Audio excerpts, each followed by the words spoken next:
One of the big advantages, the environmental advantages to drive in an EV is that it's about 70% cleaner on a greenhouse gas emission basis than gas cars. It's really important to a lot of folks. It really should be important to all of us because that's relates directly to our health, not only as a society, but as individuals. At a fundamental level, a huge source of our carbon emissions are greenhouse gas emissions that are actively causing what I would call our climate crisis. The warming of our planet, the mass extinction of our animal and plant species, the extreme weather events that the United States and the rest of the world are increasingly experiencing. Every summer it gets hotter, every hurricane season it gets worse. That can all be tied down to the greenhouse gas emissions that we are emitting into our atmosphere. And unfortunately, transportation is a very large and growing segment of those emissions. So we in this country especially rely very heavily on our cars. We're a car-driven society, and those cars are run on gas. And so when we think about the main problem, the combustion of oil and gas causes the CO2 that we emit into the air. So it's very simple, right? You gotta swap out the gas engine and you gotta put in a battery into those cars, into those buses, into those trains, into all forms of our mobility. And I really wanna talk about it as mobility generally, right? Because some people don't drive cars, some people take the bus. But those buses are also emitting things like diesel, which are heavily polluting and also contribute to our problem. It's also just much less expensive to drive on electricity than it is on diesel or gasoline. So there are several advantages, not to mention the fact that you're avoiding all of those emissions. So the kids are in the bus, they're not exposed to those emissions. And that's a big deal, especially for kids with asthma. So it's a health benefit too. We've all been behind a school bus when it starts moving and you see this big cloud of smoke right behind you. And now we have so many EV school buses on the road, so we reduce all of those emissions. Zero carbon vehicles are important in addressing our climate goals, right? If we're having fewer carbon spewing vehicles, we're contributing less to the greenhouse effect. We're improving local air pollution, right?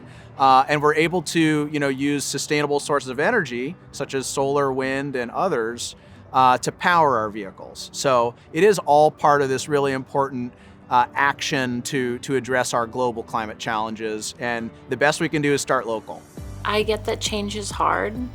I really do. I think that we need to acknowledge that change is hard and, norms are hard to change, culture is hard to change. But I think it's also a question of what our values are, right?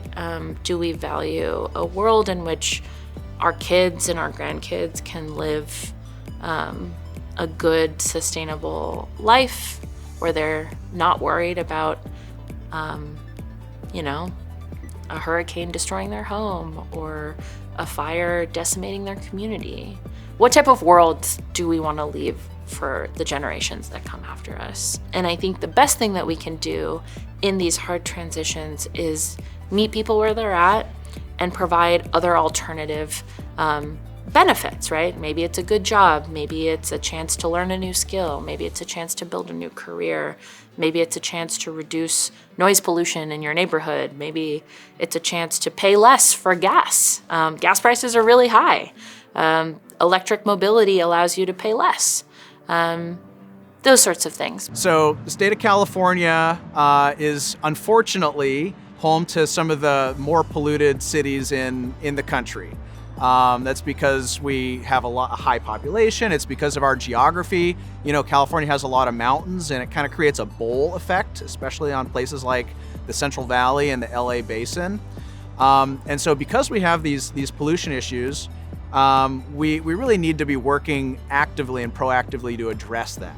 And so California has some unique, air quality regulations and laws that allow us to do more than the federal standard when it comes to improving our air quality.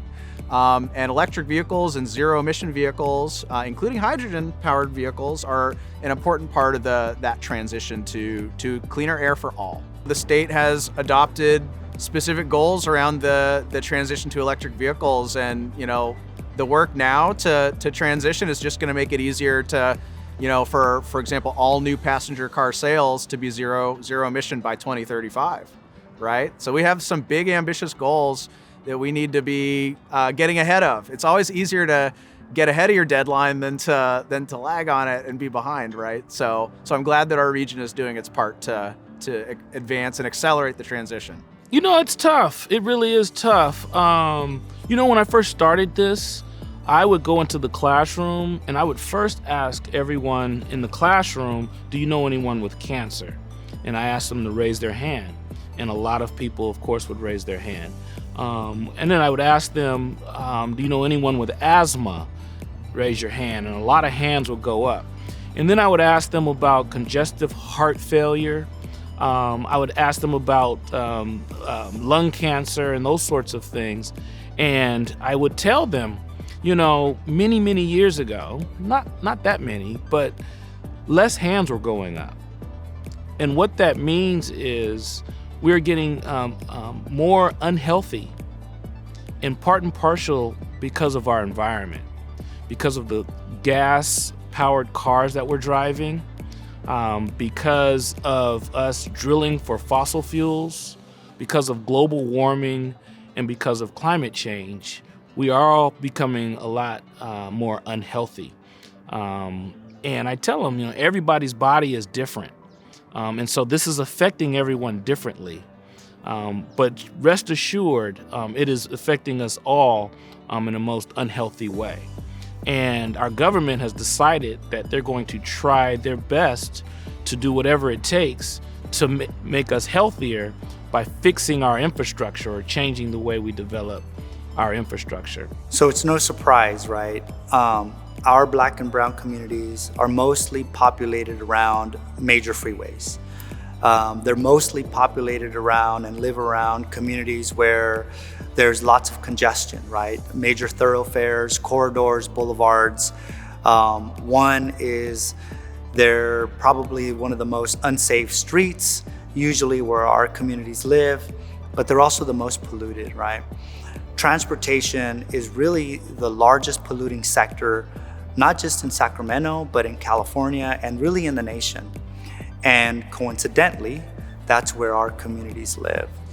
And there's a lot of challenge to that, right? Because with major roadways, not only is it the way that our community members get to and from their communities, right? I live in South Sacramento and I drive through the major Freeport Boulevard, right? Or I drive off on through the I-5, which is the major goods movement corridor. And so as we move forward, the hope, the dream, the vision is with this EV revolution, with moving forward with EVs in our communities, really creates an opportunity for a lot of these combustion vehicles to phase out, right? And it's not gonna happen anytime soon. There's gonna be a phase out, right? And what that means is that in our corridors, with all of those cars and with all of those that congestion, it means that we may still have the same amount of congestion, the same amount of cars, but if they're electric, they won't be polluting our neighborhoods. And that's just the cars that you and I drive. Now, when we talk about the goods movement sector, the big rigs, when we talk about the Amazon delivery vans, when we talk about all of the delivery vehicles within our communities, and as soon as those begin to transition to zero emission technology, then the impact on and burden to our communities will be less. The place will be, when it comes to electric vehicles, is going to be a place where we are trying to make sure that we are reducing the amount of emissions in our atmosphere, because it is unhealthy. And as long as it is unhealthy, we're going to charge on, no pun intended, right? We're going to keep moving forward with electric cars and electric vehicles. California, again, is leading the way by saying by the year 2030 that we will no longer manufacture ICE vehicles, the internal combustion engine car. We will not manufacture that in California anymore. So there will be hydrogen fuel cell cars, there will be electric cars, there'll be anything that's going to be healthier than the current vehicle that we have now. Yes, it's going to look very different. No, we're not going to just get rid of the old cars. They'll still be here. You can still have your ICE vehicle, but it's going to phase out over time. Your great-grandson may not see that ICE car. Your great-grandson will be driving an electric car or a hydrogen fuel cell car.